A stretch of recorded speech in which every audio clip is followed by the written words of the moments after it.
Salut, c'est Antoine pour ce nouveau podcast Bien chanter, des conseils pour vous aider à mieux chanter. Alors aujourd'hui, on va parler du sens du rythme, du groove, du swing, voilà, la rythmique. Une petite caractéristique par rapport au rythme, bon, il y a des gens qui disent j'ai le sens du rythme, j'ai pas le sens du rythme. On en a déjà discuté dans une précédente émission dans laquelle j'interviewais Lucas Ciavata, qui est l'inventeur de la méthode au passo. Alors Lucas, il est brésilien, et au Brésil, on se dit, ouais, mais ils font des rythmes de fou. Ils ont le sens du rythme, les Brésiliens. Et Lucas expliquait justement que non, ceux qu'on voit finalement, comme ce sont des rythmes assez balèzes à faire, ceux qu'on voit, ce sont les meilleurs. Et on voit pas tous ceux qui galèrent. Et donc Lucas, lui, il a mis au point une méthode qui travaille avec le corps pour justement intégrer le rythme dans le corps et avoir justement ce fameux sens du rythme. Donc c'est absolument pas quelque chose d'irrémédiable. Et je voudrais parler moi d'un truc tout bête, et qui est vraiment très caricatural, quand on tape dans les mains au concert. Et il y a vraiment une différence entre ce que font les anglo-saxons et ce qu'on fait nous, alors je veux pas dire en Europe parce que je sais pas ce qui se fait à l'étranger, mais en tout cas ce qui se fait en France. Et les musiciens anglo-saxons le disent, des fois et même ils se moquent de nous en disant ah oui les Français vous êtes pas connus pour avoir le sens du rythme, il y a qu'à voir dans les concerts, vous applaudissez toujours à l'envers, vous frappez dans les mains à l'envers.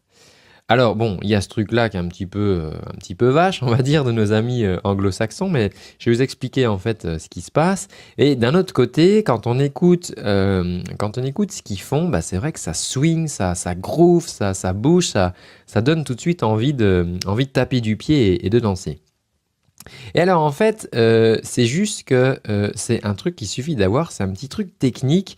Et en fait, quand on applaudit, ce qui se passe, alors la plupart du temps, les musiques se font sur 4 temps, c'est-à-dire 1, 2, 3, 4, 1, 2, 3, 4. Et on a des cycles comme ça, ce qu'on appelle des mesures, des cycles de 4 temps.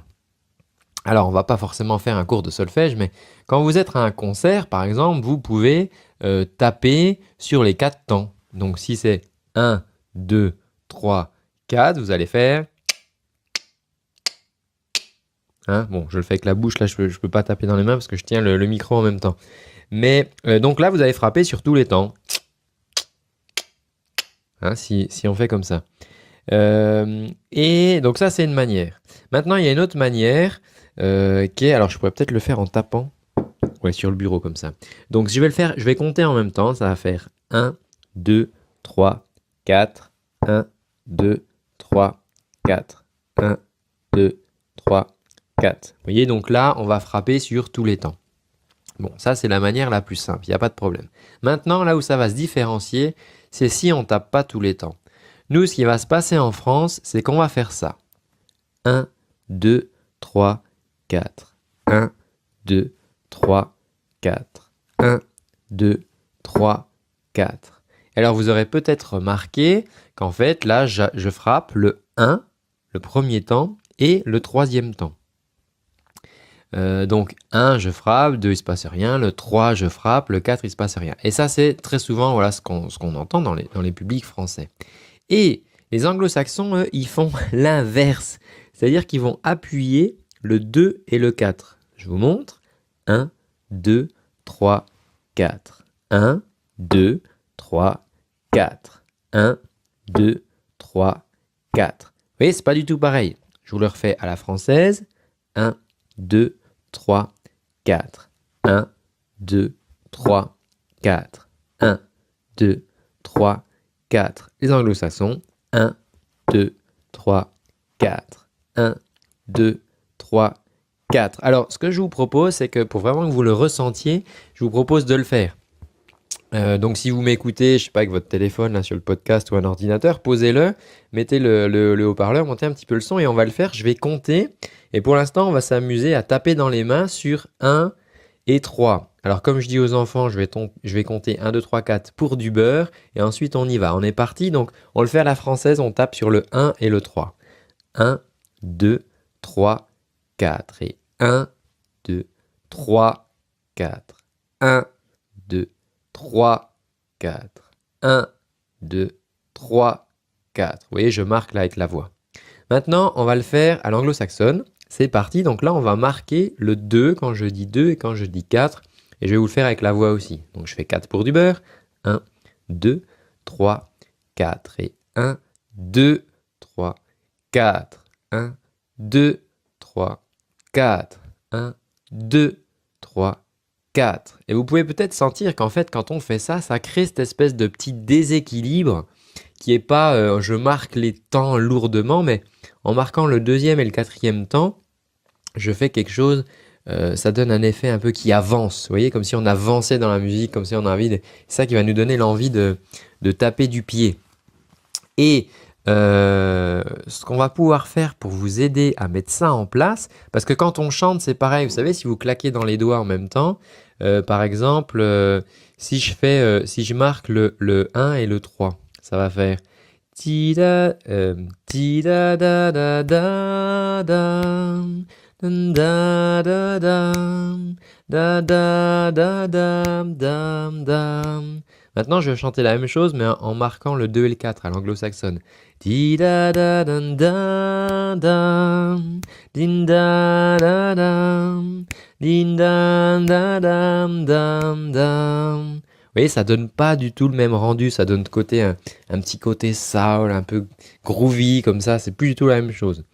Et si vous voulez tester ça, vous pouvez vous mettre debout et on va marcher dans la pièce, tout simplement. Alors, soit vous avancez avec votre pied droit, soit avec votre pied gauche, c'est comme vous voulez. On va dire, allez, par convention, on va dire que le 1, ça va être vous avancer avec votre pied droit, d'accord?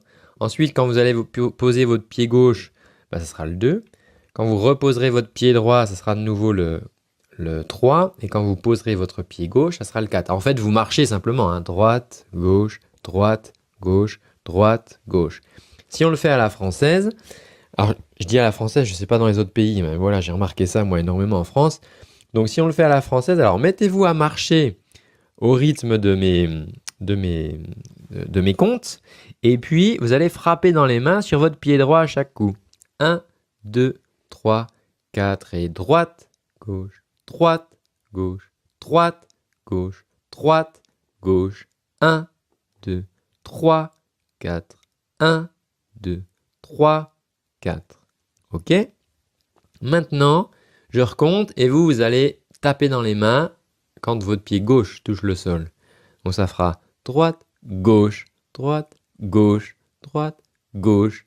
1, 2, 3, 4. 1, 2, 3, 4. Voilà, alors vous pouvez mettre en pause ce podcast, vous pouvez le retester après, mais ça c'est vraiment un truc essentiel et je travaille ça avec des chanteuses avec qui je bosse et des chanteurs, et le simple fait ne serait-ce que de pouvoir claquer dans les doigts comme ça en rythme et que ça swing, que ça groove et que ça ait de la gueule, et ben ça va faire toute la différence. Mais c'est un truc, vous voyez, quand on explique comme ça, c'est vraiment trivial.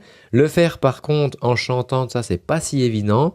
Et donc moi je vous invite déjà simplement à marcher comme ça dans une pièce et à soit taper quand votre pied droit touche le sol, ou soit taper quand votre pied gauche touche le sol, et comme ça vous allez vous rendre compte de la différence entre les deux.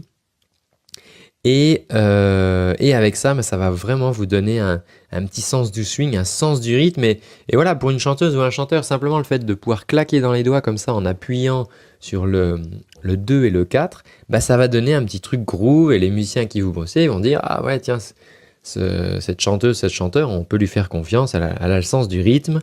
On peut, voilà, c'est sympa de jouer avec elle. » Eh bien, écoutez les amis, c'est tout pour aujourd'hui.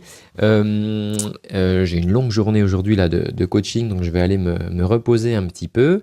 Et puis, si vous avez envie que j'aborde plus souvent des sujets sur le rythme, voilà, vous pouvez le mettre en commentaire si vous écoutez sur SoundCloud, sur Facebook, sur YouTube, on peut mettre des commentaires. Si vous écoutez depuis un téléphone mobile, à ce moment-là, vous pouvez mettre une petite évaluation. Voilà, ça serait sympa, ça m'encouragera à continuer tous ces conseils que j'essaye de diffuser le plus régulièrement possible. Et puis, je vous mets un petit lien dans la description. Ça, c'est si vous souhaitez aller un petit peu plus loin. Je peux vous envoyer pendant un mois des exos. Alors, ce sera en format vidéo. Comme ça, vous me verrez. Et on fera les exercices ensemble et ça vous coûte rien. Il suffit simplement de laisser votre adresse mail en cliquant dans le petit lien dans la description et vous recevrez ces vidéos de cours. Voilà, si vous voulez aller un petit peu plus loin pour améliorer votre voix et bien chanter. Je vous dis à très bientôt. Prenez soin de votre voix. Ciao.